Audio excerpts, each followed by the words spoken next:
Hello मेरी shining stars. तो आज हम कर रहे हैं हिंदी व्याकरण पाठ्य पुस्तक मनस्वी कक्षा 8 by galaxy publication magic mind series. अध्याय 15 काल। काल का अर्थ है समय। काल से हमें पता चलता है कि क्रिया हो रही है, होगी या हो चुकी है। जैसे वर्षा हो रही थी, वर्षा हो रही है, वर्षा होने वाली है। तो उपयुक्त वाक्यों में हो रही थी, हो रही है, होने वाली है आदि शब्द समय का बोध करा रहे हैं, अतः ये काल हैं। तो मेरे प्यारे बच्चों, काल की परिभाषा क्या है?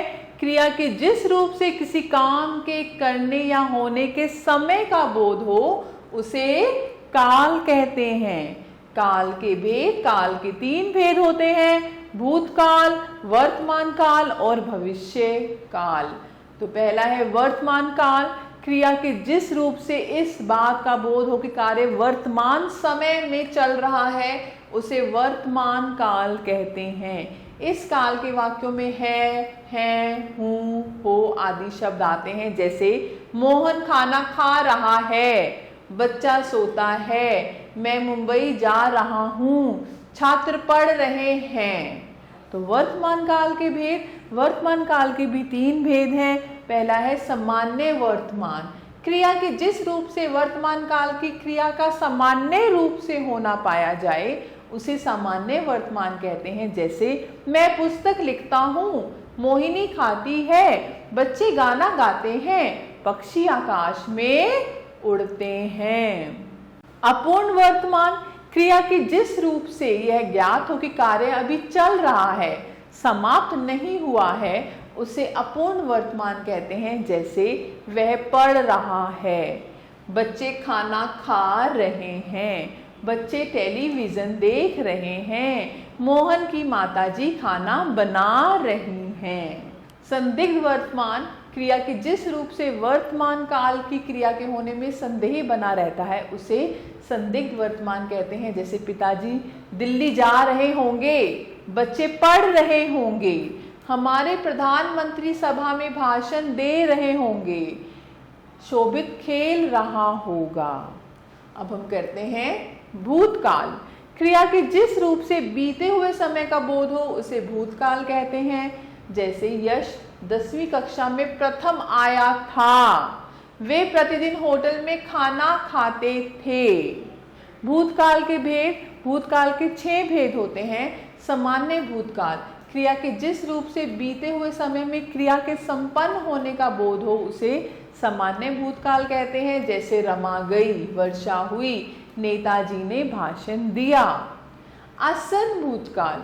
क्रिया के जिस रूप से कार्य के अभी अभी समाप्त होने का बोध हो वह आसन्न भूतकाल कहलाता है। जैसे शर्मा जी बाजार गए हैं, माताजी बाजार से सामान लेकर आई हैं, दादाजी सुबह सुबह सैर करके आए हैं।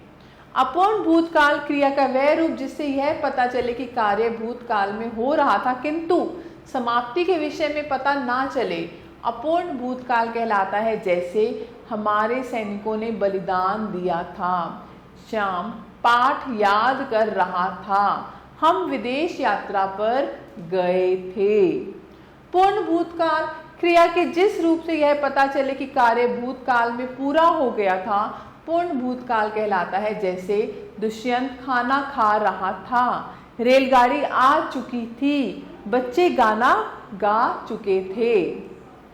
संदिग्ध भूत। क्रिया के जिस रूप से भूतकाल का बोध हो किंतु कार्य के होने में संदेह हो वहां संदिग्ध भूत होता है। जैसे पिताजी अब तक दिल्ली पहुंच चुके होंगे, बच्चे घर आ गए होंगे, देहरादून में सुबह वर्षा हुई होगी। अब हेतु हेतु मत भूत। जहां भूतकाल की दूसरी क्रिया पहली क्रिया पर आधारित हो उसे हेतु हेतु मत भूत कहते हैं। जैसे यदि इस वर्ष वर्षा थोड़ी और होती तो फसल बहुत अच्छी होती, यदि वन नहीं काटे जाते तो इतना प्रदूषण नहीं बढ़ता, अगर मच्छर नहीं होते तो डेंगू बीमारी नहीं फैलती, यदि तुम अच्छे से पढ़ाई करते तो इस बार फेल नहीं होते। तीसरा है भविष्यकाल।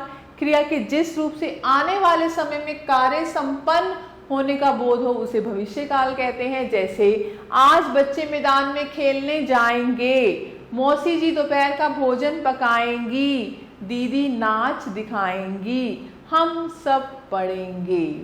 ऐसे ही भविष्य काल के भेद हैं। भविष्य काल के दो भेद होते हैं। पहला है सामान्य भविष्य काल, क्रिया का वह रूप जिससे आने वाले समय में कार्य के सामान्य रूप से होने का बोध हो उसे सामान्य भविष्य कहते हैं। जैसे हम सब बाजार जाएंगे, कल हम पिकनिक मनाएंगे, पिताजी पत्र लिखेंगे, रचना गाना गाएगी। संभाव्य भविष्य काल, जब आने वाले समय में क्रिया के होने या करने की संभावना पाई जाए तब संभाव्य भविष्य काल होता है। जैसे शायद मेहमान कल आ जाएं, मैं शायद इस वर्ष पास हो जाऊं, हो सकता है मैं कुछ दिनों में यह नौकरी छोड़ दूं, शायद कल मेरे बॉस खाने पर आएं। तो प्यारे बच्चों, अब हम दोहराते हैं। क्रिया के जिस रूप से यह ज्ञात हो कि क्रिया किस समय हुई है उसे काल कहते हैं। काल के तीन भेद हैं, वर्तमान काल, भूतकाल और भविष्य काल। वर्तमान काल के तीन भेद हैं, सामान्य, अपूर्ण और संदिग्ध। भूतकाल के 6 भेद होते हैं, सामान्य, आसन, अपूर्ण, पूर्ण, संदिग्ध, हेतु, हेतुमद। और भविष्य काल के 2 भेद होते हैं, सामान्य और संभाव्य। तो अब आपकी बारी प्यारे बच्चों। प्रश्न 1 आप कर सकते हैं, निम्नलिखित प्रश्नों के उत्तर। ऐसे प्रश्न 2 है, कथन से संबंधित सही विकल्प के सामने सही का निशान लगाइए। क्रिया के जिस रूप से वर्तमान में क्रिया होने का संदेह हो, तो संदिग्ध, जिसमें संदेह हो, संदेह से संदिग्ध। ऐसे ही आप कर सकते हैं। क्रिया के जिस रूप से बीते हुए समय में क्रिया के सामान्य रूप का बोध हो, सामान्य रूप तो सामान्य भूतकाल। ऐसे प्रश्न 3 है, दिए गए रिक्त स्थानों में क्रिया का सही रूप निर्देशानुसार भरिए। पिताजी अखबार, खाली स्थान, पढ़ का सामान्य वर्तमान काल, तो पढ़ का सामान्य वर्तमान काल, पिताजी अखबार पढ़ते हैं। शिक्षक, रिक्त स्थान, आना का सामान्य भविष्य काल रूप, शिक्षक आएंगे। तो ऐसे ही आप कर सकते हैं। प्रश्न 4 है, सही विकल्प पर सही और गलत पर गलत का निशान लगाइए। काल के 3 भेद होते हैं, तो ये सही है। ता है, ते है, ती है, वर्तमान काल के परिचायक है, ये भी सही है। काल क्रिया के समय का बोध कराता है, ये भी सही है।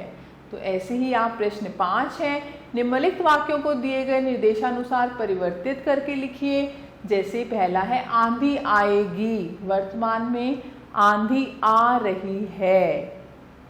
शालिनी गीत गाती है, भूतकाल में शालिनी गीत गाती थी। बच्चे खेलते हैं, भविष्य काल में बच्चे खेलेंगे। तो ऐसे ही आप कर सकते हैं। गतिविधि, भूतकाल का प्रयोग करते हुए एक अनुच्छेद लिखिए और भूतकाल के 5 भेद सर्वसम्मति से माने गए हैं। इन 5 भेदों को स्पष्ट करते हुए एक एक वाक्य लिखिए। अब इसे भी जानिए। काल को समय कहते हैं और यमराज भी काल ही कहलाता है। काल से ही अकाल बना, जिसका तात्पर्य है सूखा। मैं आशा करती हूँ प्यारे बच्चों ये अध्याय आपको अच्छे से समझ आया होगा। तो आप सभी बच्चों का तहे दिल से धन्यवाद। हमेशा खुश रहिए, स्वस्थ रहिए।